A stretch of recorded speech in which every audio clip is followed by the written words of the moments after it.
One of the first phases we learn in cybersecurity is, quote, the good guys have to be right all the time, but the bad guys only have to be right once. But has that moved from a truism to an outdated cliche?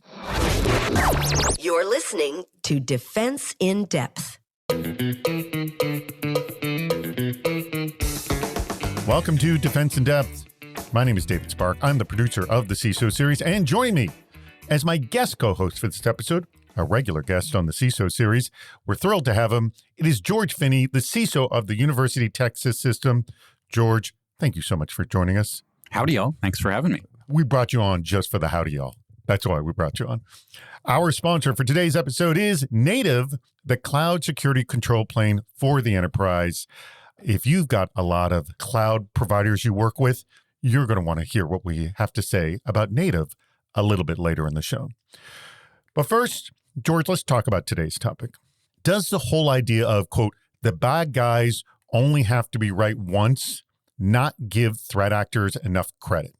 Ira Winkler, field CISO at ISLE, made the case that arguing that their job is easy is flat out wrong, meaning that the job of the criminals is flat out wrong. He argues attackers must chain vulnerabilities while evading detection, not the easiest thing to do. This got a lot of pushback on LinkedIn because people believe this theory of the attacker only needs to be right once. But has that classic phrase, do you think, George, lost its ring of truth? I mean, does it still hold strong, or is it tough to be a criminal, essentially, is what Ira's arguing? I see the thought process there from Ira, and he's right. The bad guys have to be really skilled in some cases for certain kinds of attacks. The social engineering attacks that are just via email, that just ask for people to hand over their passwords, that's still pretty easy. To Ira's point, you still have to chain attacks together. You still have to do your recon and have a plan. So I wouldn't say the job is easy. Perhaps it's a little easier than the defender's job because we can't break the law. Yes. We have to work with our stakeholders. We have processes to get change control approval. So I think they're just different in different ways. Yes. By the way, we're not arguing for one or the other, like, hey, maybe you should go to the criminal side or something like that. But this is just an interesting discussion because, I mean, we've all heard this phrase of the attackers only need to be once. But I think this is a really good conversation to sort of reveal, like, what is the attacker's job, because it makes sense for the defenders on how to deal with it. And to join us in this very discussion is the CISO over at Bob's Discount Furniture, Sean Walls. Sean, thank you so much for joining us. Well, thank you, David. It's a pleasure to be here. There must be a better solution. Rick Carville, CISO over at Great Canadian Entertainment, said, quote, you're absolutely right. Most real-world attacks involve multiple steps, and a well-secured system won't typically be compromised by a single flaw. That said, the saying, the good guys have to be right all the time, but the bad guys only need to be right once, is more about the burden of defense than how attacks actually unfold. Very good point. Maybe we need to change the saying of attackers need persistence, but defenders need resilience. Also like that quote. Matthew Rosenquist of Cybersecurity Insights said, quote, attackers only need to succeed once to be characterized as triumphant, while the expectations for defenders are they must not fail even once in overall efforts. They deny the attackers a win to be viewed as successful. Essentially, any triumph of the attackers is characterized as a failure for the defenders. But the reverse is not true. I know that's where the argument is. And Matthew goes on to say, they are measured differently by default, and it takes effort to change that paradigm. So Rick and Matthew are saying two different things here, but these are really good arguments, George, yes? 100%. I think the good guy's job is always going to be challenging, but it's always easy. You know, the grass is always greener, right? Other people's jobs are easy. My job is super hard. I get that. That rings true just in life. I guess I disagree a little bit. In my head, I think about this a little differently. I think about, if I were to replace this quote with something new, I would say something like, we can't be one click away from going out of business. That's a good point right there. Exactly. I care about, my defense. I would never use the phrase, the bad guys only have to be right once with my leadership. I want to reframe that. I'm not going to say that phrase is bad guy propaganda necessarily, but I think defenders have to have a totally different mindset in general. So both George and also Rick Carville make really good points. Rick Carville saying attackers need persistence, but defenders need resilience. And George said, I don't want to be one click away from going out of business. So reframing this, I think, makes a good point, Sean, in that scaring your own staff of being always right is not a way to sort of motivate employees, is it? No, it's not a way to motivate employees. And the problem there is the mindset is wrong, right? We're living in a different era. Back when this phrase came out, we're talking in the 1990s. I don't know the exact date when it came out, but the fact of the matter is technology was different, business was different, the threat landscape was different, right? And what threat actors have nowadays is they have objectives, right? Back in the day, they were script kiddies for the most part, seeking to inflict as much damage and harm as they could on an organization. But that all changed in the early 2000s, say around the time Target happened, 2013, say. The paradigm shifted. Their strategic objectives became their focus, and making money was their objective, right? And so having objectives means you have to go through multiple stages in order to achieve those objectives. Getting a foothold in the environment is stage one, and they no longer want to just inflict damage when they get there. They actually want to establish, like you said, persistence. And our resilience is that layered security approach where we're not just protecting the perimeter and trying to stop that first attack, but we're trying to watch and see what's happening as they're pivoting and moving laterally through our environment. Each one of those steps in the kill chain that they execute against is an opportunity for us to see them, to catch them, and to contain them and eradicate them, right? So our paradigm needs to be focused on resiliency. Resiliency is an excellent ROI. We can measure mean time to detection, mean time to containment, mean time to eradication. We can measure these things. And if we tell our employees that, one failure is absolute failure, we're going to miss the layers and the nuances of the new security paradigm, right? My opinion is that we need to be focused on not zero successes, but how quickly can we identify that there's a threat in our environment, and how quickly can we contain and eradicate that threat? We should be measuring our success based on that. So I'm glad, Sean, you brought up the history of this particular phrase, right? We do know specifically when this phrase came about because it was the Irish Republican Army's attempt to assassinate Margaret Thatcher in 1984. This phrase came about October 12th, 1984, and the phrase originates from terrorists. So when you're repeating the phrase to your executive team, to other folks, to motivate people, right? We're not motivating people because the terrorists, they killed 5 people in that bombing. Margaret Thatcher just happened to survive. Again, we're using this kind of terrorist mindset to scare our teams, our leadership into doing something. And we know from a psychology perspective that fear shuts people down. And what we need to do is to motivate them to proactively do things in security, not use fear as our only tool in our toolkit. Why is everyone so confused? Jan Van Dyke of Sonic B said, quote, the bad guys only have to be right once is not as idiotic as you make it out to be. I have seen organizations get hacked with one open RDP port, with one leaked set of admin credentials, with one employee failing for CEO fraud, etc. You make it sound like CVEs are the only way hackers get in, which is clearly not the case. Cedric Lusant of CLA said, quote, I've literally taken over organizations' Active Directory because the DA was using a password like password123. Sometimes it is that easy, but you're right. As a red teamer myself, I'm usually chaining a variety of vulnerabilities, sometimes misconfigurations, known vulnerabilities, or discovering a new 0-day. So, Sean, this kind of alludes to what George was saying early on.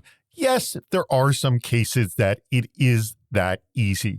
So in some cases, this phrase does work. Like one simple, stupid mistake can end the business, but can bring the card house down. Yes, Sean? Yes and no. I mean, the examples that you cited are examples of catastrophic failures in cybersecurity hygiene, in my opinion, right? Any company that operates that way will get hacked and should get hacked, and they deserve to get hacked, in my opinion, because the paradigm has been, shifting for the past 20 years, and certainly in the past 15 years, governance, security in depth, and leveraging the complexities and the emerging technologies to protect ourselves has become a staple. And if you're not aligning with these industry best practices, then you're setting yourself up for disaster, in my opinion. It's like leaving your front door unlocked. Yeah, that's an easy way to get hacked. So this is arguing that, yes, the attackers can be right once, but is it really only in the case of if you're just not doing really basic hygiene, as Sean points out? Again, we still have a really easy path for attackers to get in through email, right? The front door is open.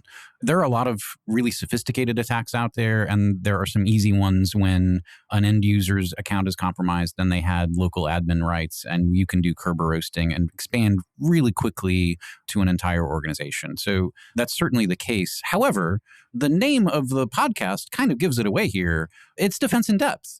One of my favorite sessions at RSA, I think it was 7-8 years ago, I went to a session from a mathematician, assuming that just all tools are 80% effective. When you have multiple layers of tools, it makes it much more challenging to move laterally to evade attackers. And, he proved mathematically that at 8 or 9 layers, if you're assuming all of the layers on the stack, that is enough to make it challenging for an attacker to get in. You have to have good hygiene, totally agree, but I somewhat disagree with Sean's statement. I don't think anybody deserves to be hacked. I don't want to do victim shaming here. We're all in our own journeys. We want our business to invest in security because we care about security and we want to make sure we protect our investments. But, again, every industry, every organization has a different risk tolerance, is in a different field or uses different tech.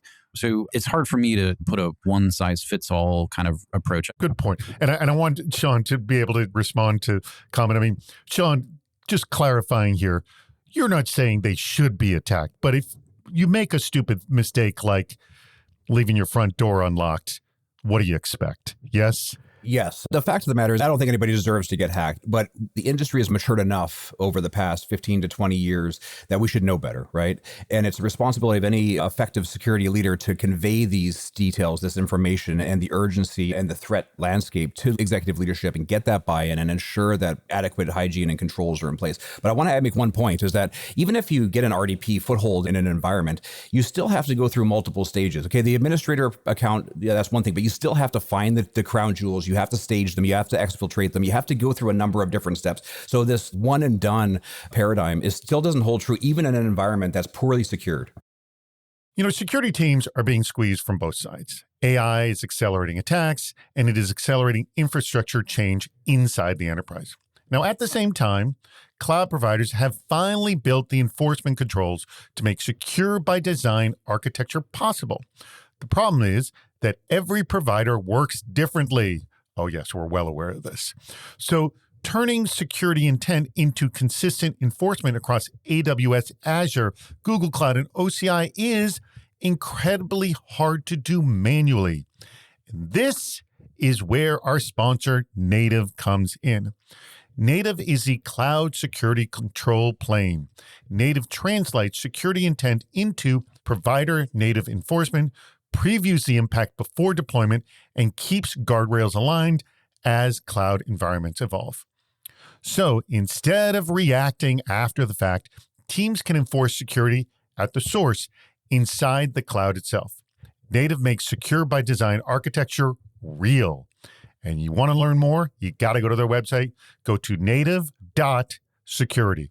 It's spelled just the way it sounds, the word native.security. And when you go there, let them know you learned about them from the CISO series. I didn't think of these options. Drew Simonis, CISO in residence over Insight Partners, says, quote, "It was a phrase born in a different era. And like many such things, we just adopted it as shorthand. It is no longer literally true, but the spirit of the comment that attackers have some advantage due to the complexity of technology systems remains figuratively true for many." I think that's actually a very good point right there. Defenders can take advantage of the complexity in their own environment to create their own advantage, but most do not. Instead of creating a minefield, most defenders are focused on creating a tidy display case of goodies. That's a really good point, too.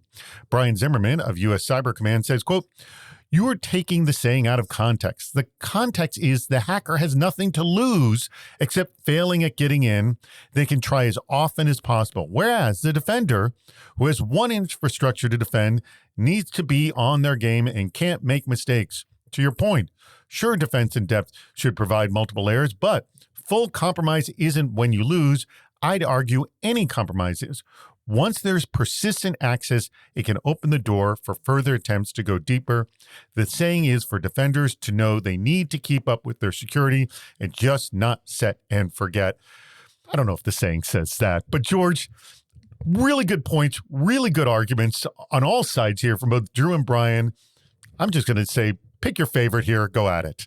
I really like Drew's statement about creating a minefield. Yes. Right. And I think there are lots of different ways you can do this. By the way, an argument for honeypots too here. That's exactly where I was going to go, right? When you look at some of the deception technologies or tools out there, if an attacker gets access and can enumerate your domain or review your contact, in the past, we've created honey accounts, right? So if anyone even touches a particular account, right, you don't even need a tool to do this. You can set an alert in your SIM to see when that account has been touched, for example.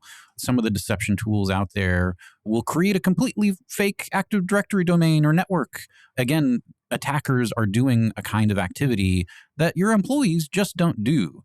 And that should be the key giveaway there. So I like the idea of creating a minefield, right? Not some pristine firewall like lockout thing and perfect policies. If the attacker can't trust any of the information they're getting in recon, that is a really good defensive capability. And also it should scare the attackers too, for that matter. That's absolutely right. I think the NSA did back about 10 years ago, did an assessment on the effectiveness of deception.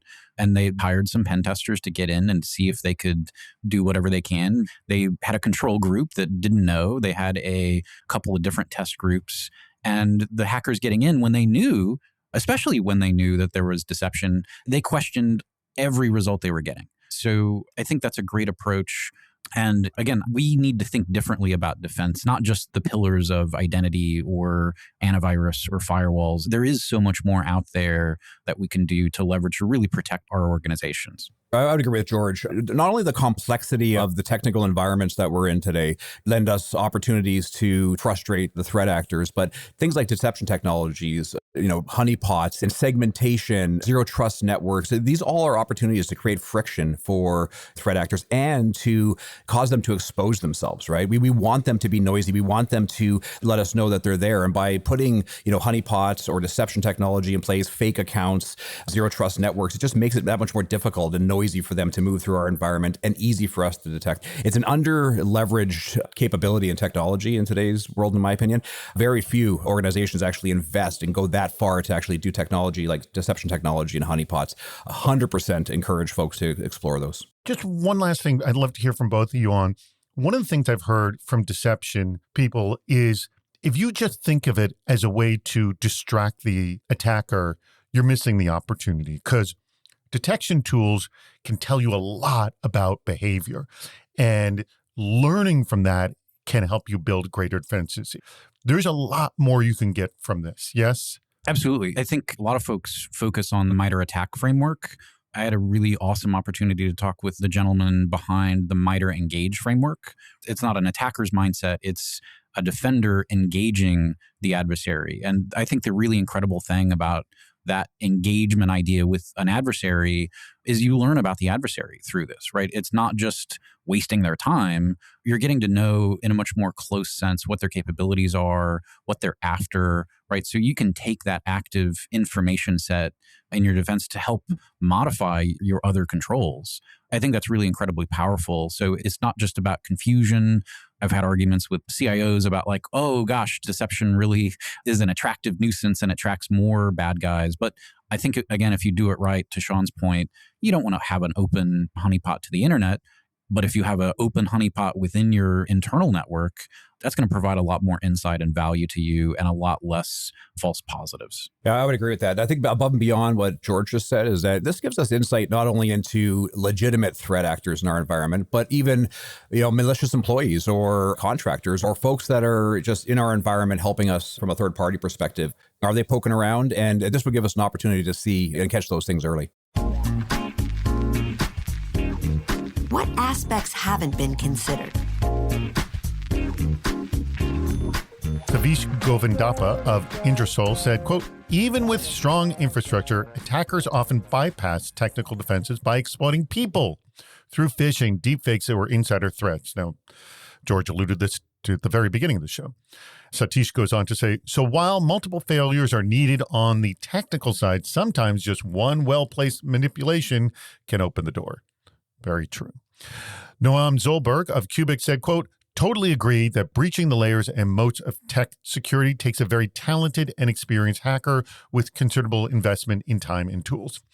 At the same time, hacking users' minds and cognition is by far less expensive and requires lesser skill sets. That's why the biggest attack surface is us, humans, and our ill-equipped minds and poor habits. Without strengthening human cognition resistance and enhancing cyber risk awareness, all the hundreds of billions of dollars the cyber tech industry is about won't move the needle or change the success rate of hackers, end quote. This goes into something we've talked about, that so much of cybersecurity has nothing to do with technology. What do you think, Sean? Well, I think they're 100% true. Now, I don't think that that's the only thing that they can exploit, but hackers notoriously choose the path of least resistance, and humans are that path of least resistance. And it's not always because they don't think right or they don't make good decisions. It's usually because they want to help. It's usually because they have a good, heart and they want to help. And threat actors take advantage of that desire, as well as creating a sense of urgency and authority to force them to make poor decisions. But there's a saying that I've always had. It's like, our employees can be our biggest liability or our greatest asset, right? They can be our human firewall. They can be our network sensors out in the environment. And it behooves us, and it's upon us to train them, to make sure that they're aware, not just the employees, but the help desk, for example, as well. So they're cyber aware of techniques for changing passwords and MFA capabilities.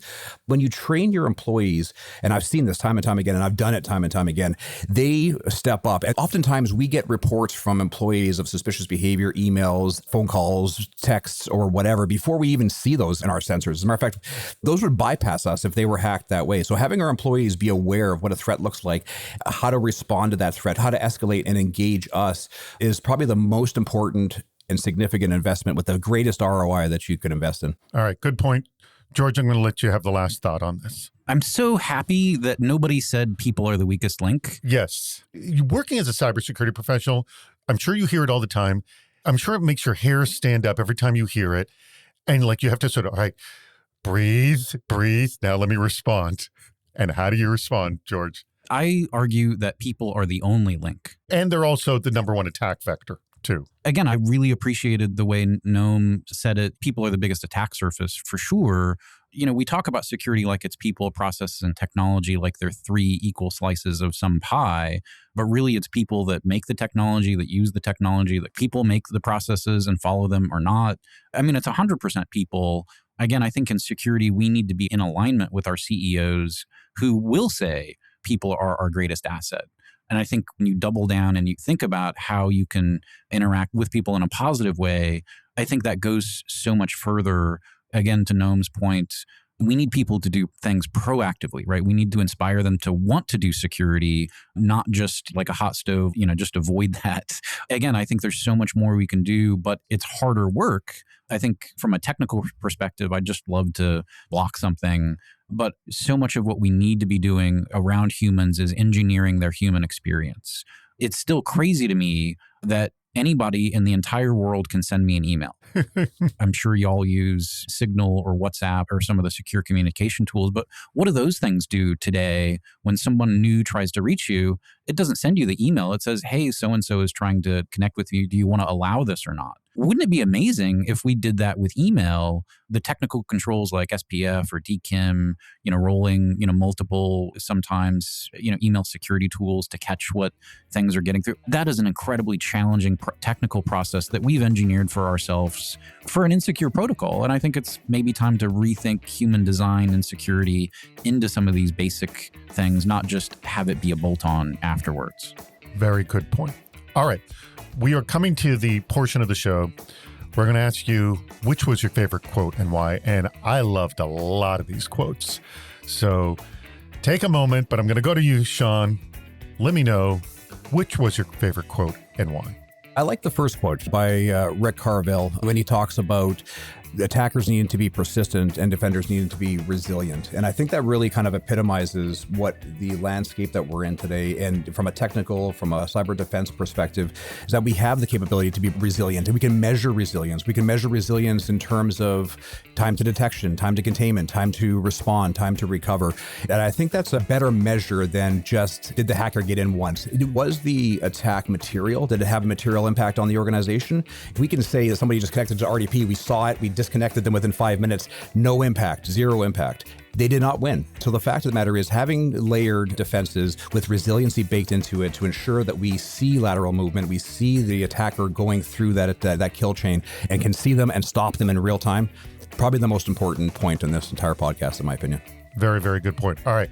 Also, great quote. George, your favorite. I really like Gnome's statement, the biggest attack surface is us. That just resonates so much. Again, it's all about protecting our community, so the people we work with, our customers, right? We know the biggest attack surface is us, and we have to come together to address that. Very good point. Well, that brings us to the very end of the show, and I want to thank our sponsor, and that would be Native, the cloud security control plane for the enterprise.